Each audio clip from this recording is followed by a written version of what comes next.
एक लंबे समय पहले एक बड़े शहर में बड़ी गंदी हालत में एक गरीब लड़की जीती थी। उसका नाम सरला था। वो अपने माता पिता और भाई के साथ एक छोटी सी घर में रहती थी। उसका पिता शहर में मिल रहे छोटे मोटे काम करता था और इतना ही नहीं, सारा दिन मेहनत करके कमाए हुए पैसों में से आधे पैसे वो दारू में लगा देता था। इसीलिए उनकी घर की हालत दिन ब दिन बिगड़ती गई। ना उनको हर रोज खाने के लिए खाना था, ना पहनने के लिए कपड़े थे। सरला का भाई भी हमेशा भूख की वजह से रोते रहता था और उसकी माँ की तबीयत हमेशा खराब थी। इसीलिए सरला उसके भाई का ध्यान रखती थी। सारे घर का काम भी वही करती थी। जितना था उतने में ही खाना पकाकर अपने भाई को देती थी और अपने माँ को भी खिला देती थी। अगर कुछ बचता तो खाती थी, वरना वो भी नहीं करती। ऐसे दिन बीतते गए और उसकी माँ की हालत बिगड़ता गया। इसीलिए कम से कम 2 दिनों में एक बार भी खाना मिलना मुश्किल बन गया था। इसी कारण वो फैसला करती है कि वो भी कोई ना कोई काम करेगी और पैसे कमाएगी, ताकि उनको खाने के लिए खाना मिले और उनकी माँ के लिए दवाइयाँ भी। उसके बाद वो अपने एरिया में कुछ बच्चों से गुलाब के फूल खरीदती है और उसके बाद ट्रैफिक सिग्नल में जाकर उन्हीं फूलों को बेचने लगती है। ऐसे दिन पूरा खाए बिना सोए बिना मेहनत करके कमाए हुए कुछ पैसों से वो अपने भाई और माँ को खाना देती थी। बचे पैसों से वो जब अपनी माँ के लिए दवाइयाँ खरीदने जा रही थी, वहां उसका पिता आकर,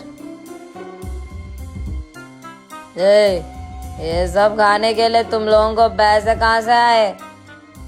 तब सरला घबराते हुए, वो आज पूरा दिन मैं ट्रैफिक सिग्नल के पास फूल बेचकर कमाए हैं पापा। कुछ पैसे बचे हैं क्या? हाँ? कुछ बचे हैं पापा, माँ के लिए दवाइयाँ खरीदने जा रही हूँ। ठीक है, इधर दे दो, मैं जाकर लेके आऊंगा दवाइयाँ। मैं जाकर लाऊंगी ना पापा। पैसे दो इधर, दवाइयाँ लाएगी दवाइयाँ। ये कहकर उसके पास मौजूद पैसे सारे खींच लेता है। सरला रोते रोते ऐसे ही सो जाती है। अगले दिन कुछ खिलौने लेकर उसी ट्रैफिक सिग्नल के पास उन्हें बेचने जाती है सरला। आज कुछ भी करके माँ के लिए दवाइयाँ लेके ही जाना होगा। पापा को तो 1 भी रुपए नहीं मिलना चाहिए, ये फैसला करती है। उस ट्रैफिक सिग्नल में रुके हर कार के पास जाकर ऐसे ही पूछती है, खिलौने चाहिए क्या भैया? दीदी खिलौने हैं दीदी। सर 1 ले लो सर। मैडम 1 खिलौना ले लो मैडम। सर 1 खिलौना खरीदो सर। दीदी 1 खिलौना दीदी।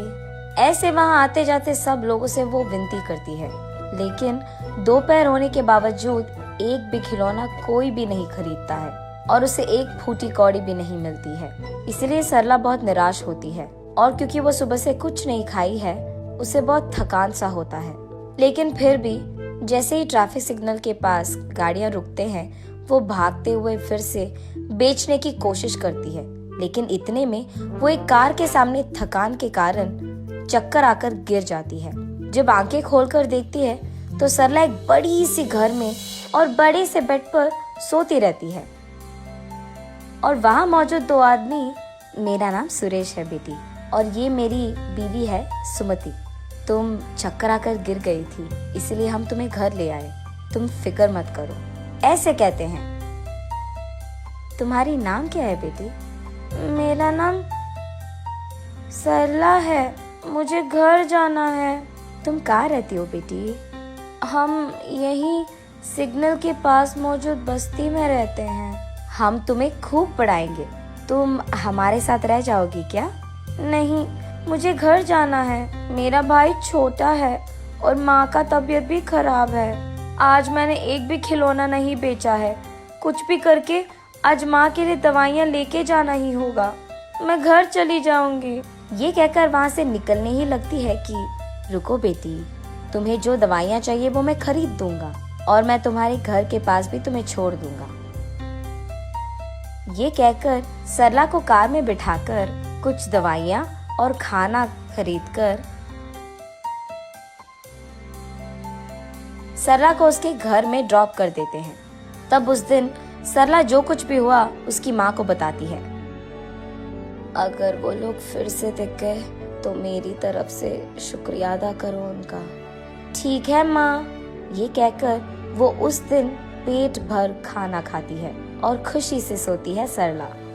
अगले दिन सुरेश और सुमति सरला के घर आकर सरला के माँ के साथ ऐसे कहते हैं, हमारी भी सरला जैसी ही एक बेटी थी, तबीयत खराब होने के कारण वो गुजर गई। अगर आपको ऐतराज ना हो तो आपकी बेटी को हम अपना लेंगे। हम वैसे भी गरीब हैं, कम से कम उसको तो एक अच्छी जिंदगी मिलेगी।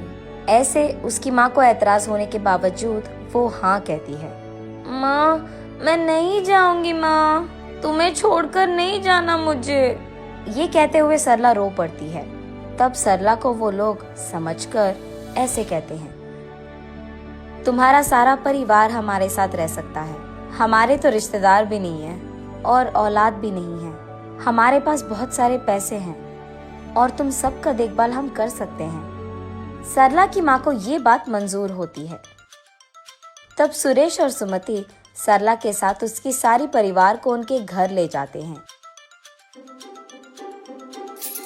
अगले ही दिन से सरला एक बड़ी पाठशाला में पढ़ने के लिए जाती है और सरला के भाई को खेलने के लिए बहुत सारे खिलौना खरीद कर देते हैं। सरला की माँ को भी एक अच्छे अस्पताल में इलाज करवाते हैं और सरला के पिता को काम करने के लिए एक अच्छी नौकरी देते हैं। ऐसे उस गरीब लड़की सरला को सुरेश और सुमति के कारण एक अच्छा जिंदगी मिलता है और उसके साथ साथ उसके परिवार को भी